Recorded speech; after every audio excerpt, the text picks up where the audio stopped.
teman-teman. Kita masih akan membahas tentang tipologi sebagai lanjutan dari sesi sebelumnya. Hanya kalau di sesi sebelum itu kita membahas lebih banyak mengenai ekstrovert dan introvert sebagai sebuah sikap. Kita bicara mengenai energi psikis dari kedua bentuk sikap itu. Nah, sekarang kita akan membahas tentang fungsi. Jadi fungsi ini gunanya adalah ketika kita beradaptasi dengan lingkungan, maka kita kan perlu mengamati dan mengambil keputusan. Nah, itu dilakukan oleh fungsi-fungsi ini. Ada 4 fungsi, yaitu sensing versus intuition, penginderaan versus intuisi, kemudian thinking versus feeling, pikiran versus perasaan. Kita akan mulai. Kedua, fungsi-fungsi itu dari setiap kelompok itu akan saling berlawanan ya, sesuai dengan teori. Kita mulai dengan sensing dulu. Orang yang berkecenderungan sensing itu akan menggunakan panca indera aja sepenuhnya untuk mengamati lingkungan dan mengevaluasinya. Panca indera itu termasuk penglihatan, penciuman, perabaan, pengecapan, dan pendengaran. Oleh sebab itu, mereka lebih percaya informasi yang konkret, nyata wujudnya, detail, faktual, dan peka pada kerapihan dan keteraturan. Kalau di rumah makan itu biasanya orang sensing ya, biasanya itu adalah orang yang sibuk dengan minta tambahan sambal, minta tambahan garam, karena mereka peka sekali terhadap rasa, itu contoh. Sedangkan lawannya dari sensing adalah intuition atau intuisi. Untuk mendapatkan informasi, para intuitif ini tidak tergantung pada panca indera. Mereka bisa mengamati sesuatu yang tidak nyata, tidak konkret wujudnya, dan lebih suka melihat gambaran besarnya. Tidak terlalu peduli pada kerapihan, detail, dan keteraturan. Sebagai contoh dalam bidang seni, untuk melihat sebuah lukisan yang apresiasi terhadap lukisan.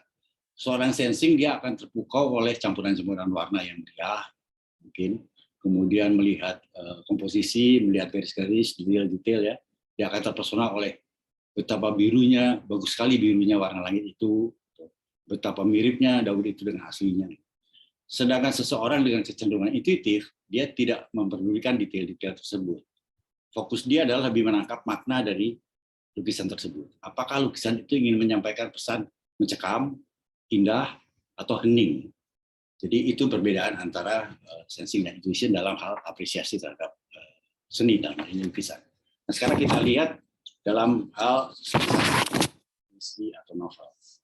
Saya akan ambil contoh dari 2 sastrawan yang saya kenal, artinya saya baca ya. Yang pertama adalah Ahmad Tohari. Saya ambil dari kumpulan cerpen dia berjudul Mata yang Enak Dipandang. Yang kedua, dari Anton Chekhov, seorang sastrawan Rusia, yang berjudul kumpulan cerpennya Matinya Seorang Buruh Kecil. Kita lihat. Saya akan mengutip beberapa baris kalimat dari kedua sastrawan itu, dan kita akan melihat perbedaannya. Yang pertama, Ahmad Tohari, dari judul cerpen Warung Penajem. Bunyi yang kering dan tajam terdengar setiap kali mata cangkul Kartawi menghujam tanah Tegalan yang sudah lama kerontang. Debu tanah kapur memercik. Kartawi merasa ada sentakan keras terhadap otot-otot tangan sampai ke punggungnya. Itu Ahmad Tohari. Sekarang kita lihat Anton Chekhov dari judul cerpen yaitu Di Kota Ada Surga.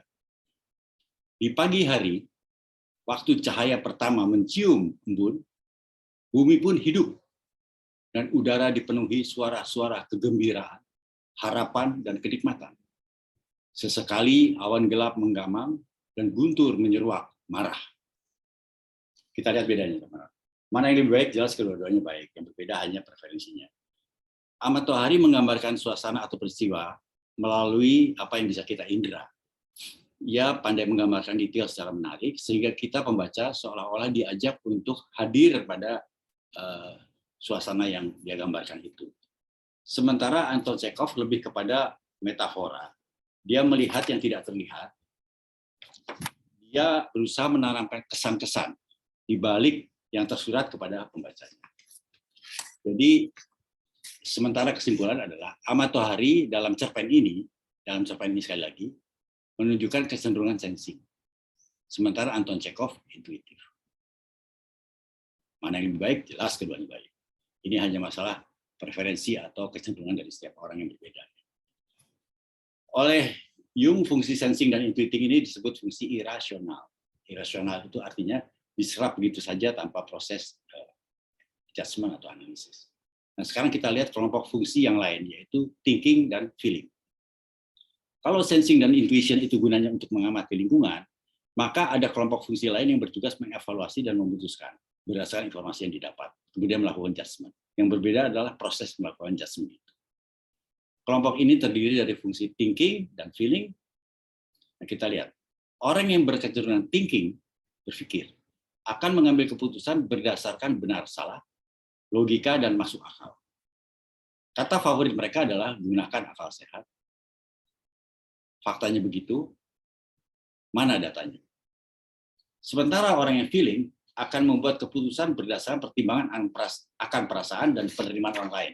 Dia akan lebih mengandalkan atau mengutamakan hal baik dan buruk, bukan benar dan salah.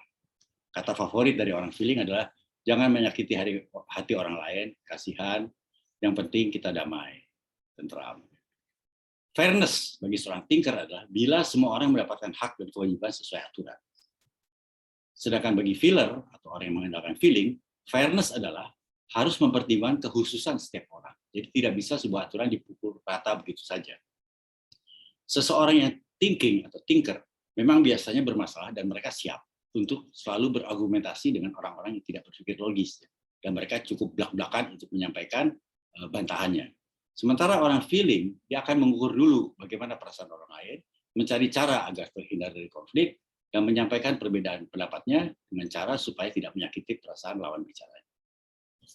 Jadi sekali lagi, kesimpulan seorang thinker, dia akan memutuskan sesuatu berdasarkan objektivitas. Sekali lagi, objektivitas. Sedangkan seorang feeler akan memutuskan sesuatu berdasarkan subjektivitas. Fokus dari seorang thinker adalah benar salah, seorang feeler baik dan buruk. Kita akan mudah melihat contoh-contoh ini dalam percakapan orang sehari-hari. Nah, semua tipe di atas itu tadi bisa saling bergabung menjadi membuat sebuah kepribadian yang khas. Saya ambil contoh, sikap introvert bisa bergabung dengan fungsi sensing dan fungsi thinking. Jadi introvertnya itu membuat dia suka kerja sendiri dalam kelompok kecil. Fungsi sensingnya dia bekerja dengan mengandalkan panca indera, dan thinkingnya dia mengandalkan proses analisa. Cocoknya itu biasanya bekerja sebagai tester atau peneliti. Contohnya lain, extrovert, intuition, dan feeling. Extrovert itu membuat seseorang senang pada keramaian. Intuition itu dia pandai menangkap ruh, suasana batin dari lingkungan. Dan feeling membuat dia bekerja berdasarkan perasaan dia. Yang cocok jadi orang ini adalah posisi seperti juru kampanye atau humas.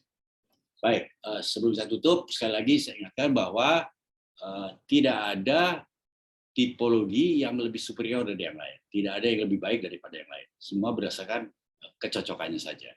Dan kemudian, satu lagi, kata Jung, bahwa sekali lagi, tipologi itu tidak permanen, sifatnya situasional, dan bisa berubah. Terima kasih.